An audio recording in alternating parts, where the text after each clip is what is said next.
आज हम बात करने वाले हैं एडेसिव कैप्सुलाइटिस के बारे में, जिसे हम फ्रोजन शोल्डर बोलते हैं। कैप्सुलाइटिस होती क्या है? जैसे कि आपका जो कैप्सूल है, जो कंधा है, वर्टिकल शेप में होता है, ढीला जॉइंट इसे बोलते हैं, जैसे कि मैं पहले भी बात कर चुका हूँ।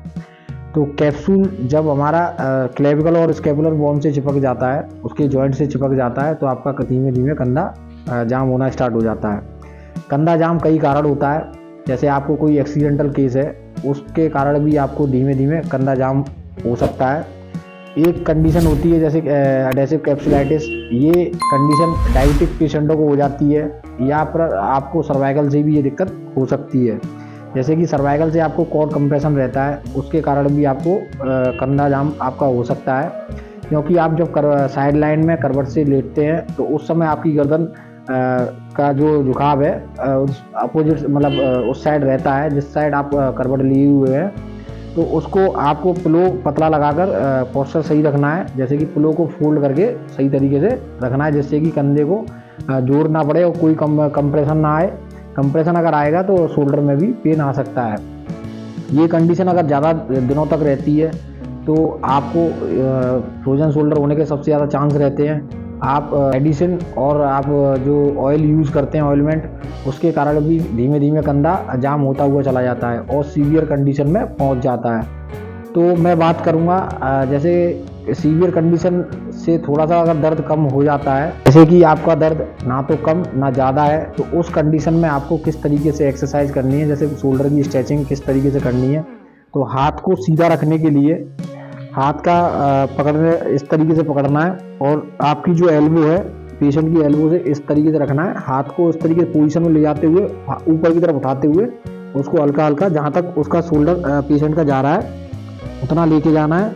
उसके बाद ये मूवमेंट फ्लेक्शन एक्सटेंशन उसे करा सकते हैं। इस कंडीशन को हम फ्लेक्शन एक्सटेंशन बोलते हैं। इसको हम 10 से 15 बार इस तरीके से पेशेंट को करा सकते हैं। जब पेशेंट का दर्द कम हो जाए तो उससे हल्का सा 10% के समथिंग खींच सकते हैं। दूसरी एक्सरसाइज में हम अबडक्शन एडक्शन कराएंगे, जैसे कि आपको कंधे को साइड से लेके जाना है इस तरीके से, और फिर एडक्शन कराना है, फिर अबडक्शन कराना है। इसमें हल्का सा कंधे को खींचते हुए लेके जाएं, जितना जा रहा है उससे 5 से 10% आप खींच सकते हैं। ये दूसरी एक्सरसाइज है। तीसरी एक्सरसाइज में इंटरनल रोटेशन एक्सटर्नल रोटेशन कराना है। इसके लिए आपको हाथ को इंटरनल साइड में आपको घुमाना है इस तरीके से, जितना जा रहा है उससे 10% आप खींचते हुए चले जाएं। इस तरीके से आपको 10 से 15 बाद आपको एक्सटर्नल साइड में लेके जाना है, कंधे को इस तरीके से खींचना है, 10% आगे लेके जाएं, जितना जा रहा है उससे 10% आगे खींचते हुए जाएं। पेशेंट का कंधा धीमे धीमे इस तरीके से खुल जाएगा। अब खड़े होकर कुछ एक्सरसाइज होती हैं, वो मैं बता रहा हूँ, आप उसको ध्यान से देखें। मूवमेंट करना बहुत ज़रूरी होता है। इस तरीके से आप घर पर मूवमेंट कर सकते हैं। ये फ्लेक्शन एक्सटेंशन है, इसको आप कंधे को इस तरीके से चलाना है, धीमे धीमे 10 से 15 रेपिटेशन ये करें। उसके बाद क्लॉकवाइज इस तरीके से ऐसे हाथ को घुमा सकते हैं, 10 से 15 बार आपको घुमाना है क्लॉकवाइज। उसके बाद आपको 10 से 15 बार एंटी क्लॉकवाइज इस तरीके से चलाना है।